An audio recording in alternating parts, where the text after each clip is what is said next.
Start. Good morning. My name is Chiddima Orusakwe, and this is my partner. Asia Jordan.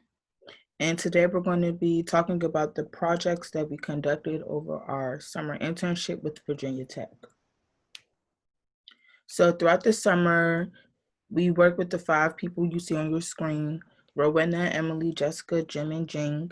In terms of a daily basis, our check-ins were always with Rowena, Jim, and Jing. They really provided an environment where they were willing to allow us to work on whatever projects that we saw fit for our own interests. And they always expressed some form of interest in whatever we wanted to do, whether it was technical or not. And they provided a lot of guidance for us as well.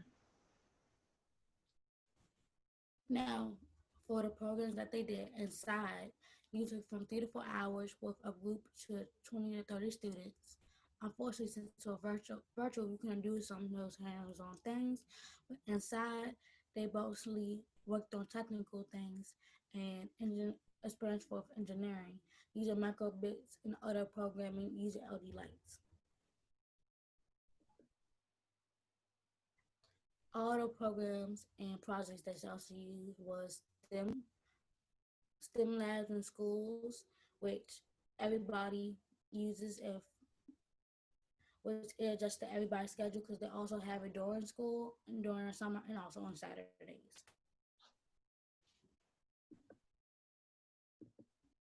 So as I said before, my name is Chiddima Orusakwe. I'm recently graduated from McKinley Tech, and I'll be attending Temple in the fall. I'm Asia Jordan and I am a senior at Phelps Ace High School. My project is the U.S. criminal justice system for Black America compared to white America. These statistics are in the United States from 2012. The justice system, you may ask what it is. It's a system of legal laws and social institutions to enforce criminal laws.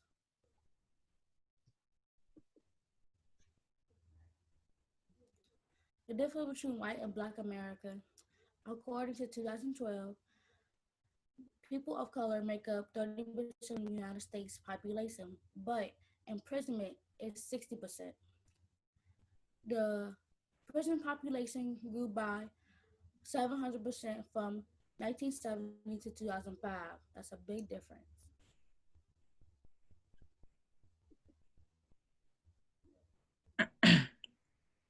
Black America is getting tired. We are getting restless. We're getting heated. We're not be treating the same way that everybody else does. And Independence Day is not for us because our ancestors were still enslaved.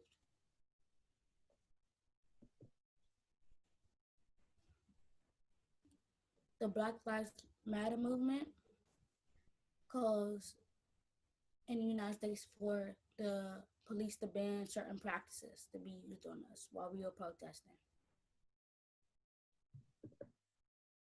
As for my project, I focused on budget disparities between cities with high populations of white people and high populations of African Americans. There are many cities for me to choose from, but I decided to focus on Detroit, Michigan, as my city with the high population of Black people, and Boise, Idaho, as my city for a population of high white people. Um, I compared the city's GDPs, demographics, median household incomes, police funding, housing funding, public school funding, and healthcare. So this is just a table of the data that I've compiled from looking at Detroit and Boise's 2018, 2019 budgets. Um, as you can see, Detroit obviously makes much more than Boise, Idaho, and they also have a higher population, which is something that I did not include in this chart. But when you look at how they break apart their funding, it's not exactly the best in terms of Detroit. Especially things that shock me the most is when you look at their education, and they implemented $0 in 2018 to help with their goal of, increasing education in their city. And when you look at what Boise did, they've implemented, you know, $300,000 into education, especially, and that's great for a city with a low population. And so when you also look at how they fund police, boys, they do put a decent amount into their policing system, but they put more into health, into education. That's not something that can be said for police funding.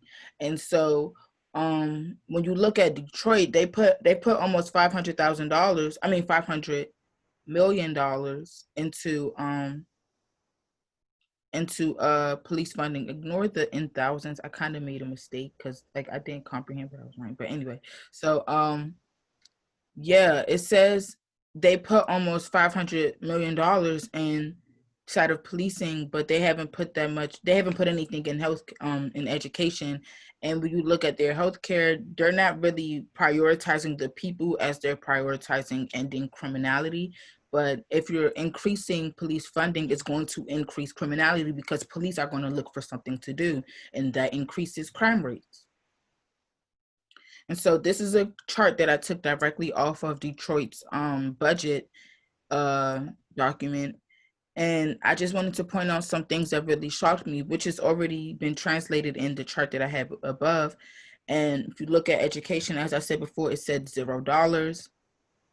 Healthcare didn't even reach 50,000. So did housing. They're not really helping the homeless. They're not helping people maintain their homes. Interest on long-term debt, they're getting a lot of money from people who are, in debt. And then you look at public protection, which includes policing and fire and stuff, but most of the stuff is for policing people. They're helping them get, higher grade weapons and stuff, and that's not helping anybody in their city. Asia. Chiddima's eyes challenges were adjusting to a virtual internship because we're so used to attending work in person. And our challenges was this to be adjust. But our takeaways, we need to learn how to manage our time better. Since we're not in a work environment, we get distracted by everything around us, and we can assume we can relax because we're at home, and hope is a workplace. My future plans is to become a criminal justice lawyer due to the unfair treatment I've seen to happen to African Americans in the justice system. As for my future plans, I plan on attending Temple University in the fall, majoring in finance. After I graduate, I plan to attend the University of Pennsylvania Law School to become a criminal defense attorney. And with that, I plan to eventually open my own law firm or hopefully become a Supreme Court justice in order to denounce the discrepancies blatantly shown in our government and justice systems. Thank you.